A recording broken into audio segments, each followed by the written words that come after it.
Alors, quatrième point sur les dépenses des clientèles touristiques. Je ne vais pas montrer beaucoup de résultats de ce point de vue, parce que ça peut vite devenir technique. Néanmoins, on va se fixer quelques grands indicateurs. Alors, sur d'abord le niveau de dépenses moyennes et la répartition de ces dépenses sur les grands postes. La dépense moyenne d'un foyer, à l'échelle d'un foyer, donc un visiteur solo, c'est 1, un couple, c'est 2, les familles, ça dépend du nombre d'enfants, etc., c'est 890 €. Et puis ça varie beaucoup selon qu'on est en hébergement marchand ou non marchand. Pour un hébergement marchand, une cellule de voyage pour le foyer en hébergement marchand, c'est 939 €, ce que vous voyez ici, et 465 € pour les hébergements non marchands. Derrière, on déduit un indicateur qui est la dépense moyenne par nuitée, par personne, qui est en général un indicateur qui sert derrière de modélisation. Il y a différents modèles qui existent, mais qui sert à générer ou à estimer des retombées économiques ou le poids économique d'un secteur. C'est 57 € par nuitée, par pax, par personne. Comment ça se répartit?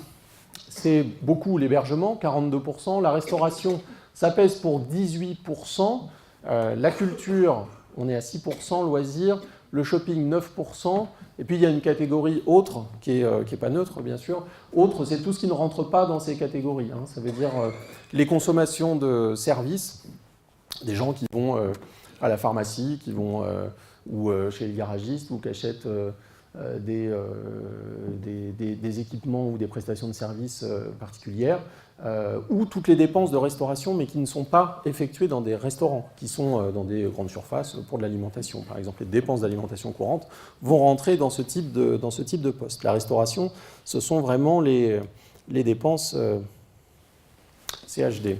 Alors, si on fait un zoom sur les hébergements, plus particulièrement, ce qu'on voit ici, c'est que sur le total, la dépense moyenne pour l'hébergement, sur le total des touristes, c'est 399 €. Ça va monter si on exclut ceux qui sont en hébergement non marchand. On est à 444 €. Et ce qui est intéressant ici, c'est de ventiler par type d'hébergement. Comment est-ce que ça varie en fonction des types d'hébergements qui sont utilisés?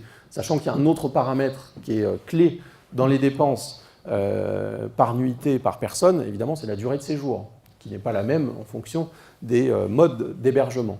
Donc ce qu'on voit ici, c'est que le panier moyen pour une nuitée, c'est 60,7 €, bon 60 €, et ça va être des paniers qui varient de manière différente, de manière étagée.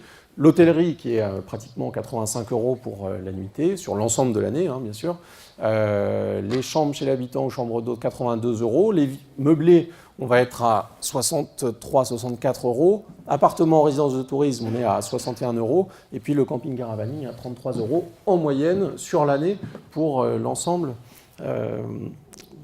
moyennisé du séjour. Mais là, on est par nuitée.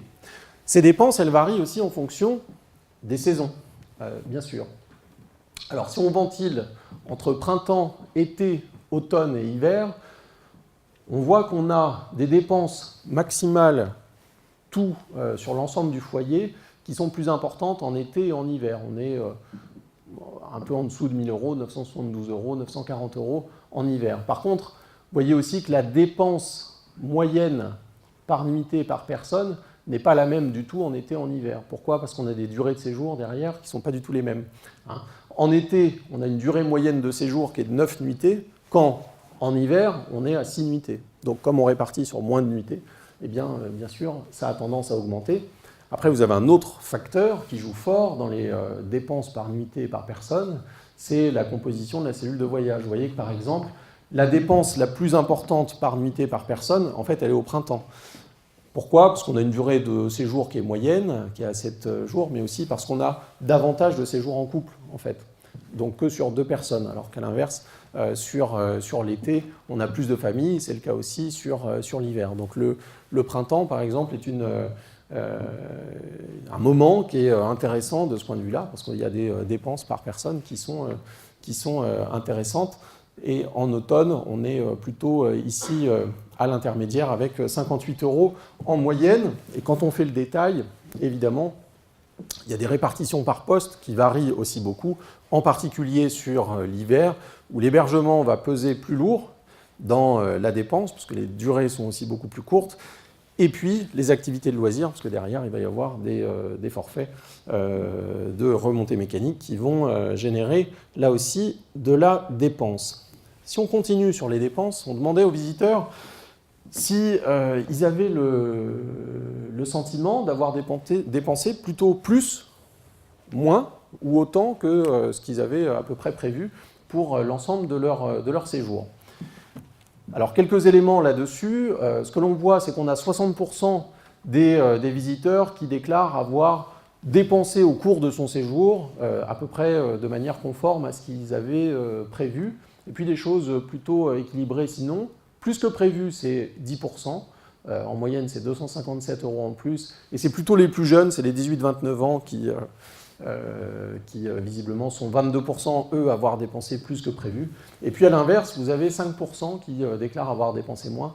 Ce qui est marrant, c'est que c'est aussi les plus jeunes, cette proportion, elle monte à 11%, donc il y a aussi probablement moins de jeunes qui avaient prévu, la dépense en amont. Les solos et ceux qui sont en hébergement non marché, ou même les étrangers. Vous avez 10%, c'est pas neutre, hein. Vous avez 10% des étrangers qui en fait disent j'ai plutôt dépensé moins que prévu. Alors pourquoi? Leur demander pourquoi. En ouvert, ce sont des citations spontanées. Eh bien, en premier lieu, parce que les coûts étaient moins élevés que prévu, en termes d'hébergement, en termes de nourriture. La moindre pratique d'activité ou le manque de boutiques, de souvenirs, de commerce. Je n'ai pas trouvé à acheter de choses. Là aussi, ce sont des éléments qui sont cités spontanément, des gens qui ne sont pas allés au restaurant ou moins que ce qu'ils avaient prévu, ou le manque d'activité, le manque de sites, des restaurants fermés par exemple. Ce sont les mots des visiteurs qui finalement auraient été prêts quelque part à dépenser plus et qui n'ont pas forcément trouvé satisfaction de ce point de vue-là. Globalement, sur les dépenses, la question avait été soulevée de est-ce qu'il y a des normes de comparaison. Il n'y a pas de normes en France là-dessus, parce qu'il y a presque autant de systèmes de mesure que d'études qui sont faites. Le sentiment, en revanche, c'est pour mener ce type d'approche aussi dans d'autres destinations, c'est plutôt plus bas qu'ailleurs sur les niveaux de dépenses. Ça vient du fait il y a pas mal de clientèle familiale, mais ça vient aussi du fait qu'il y a des durées de séjour qui sont assez longues. Et puis il y a la consommation d'activités sur place, bien sûr, et on a vu qu'il y avait du tourisme affinitaire avec 35% pratiquement qui ne pratiquent pas d'activité ou qui ne visitent pas de site. Donc il y a un enjeu de ce point de vue-là, parce que de fait, si on veut faire consommer et générer de la dépense, eh bien, il faut proposer de l'activité et convertir.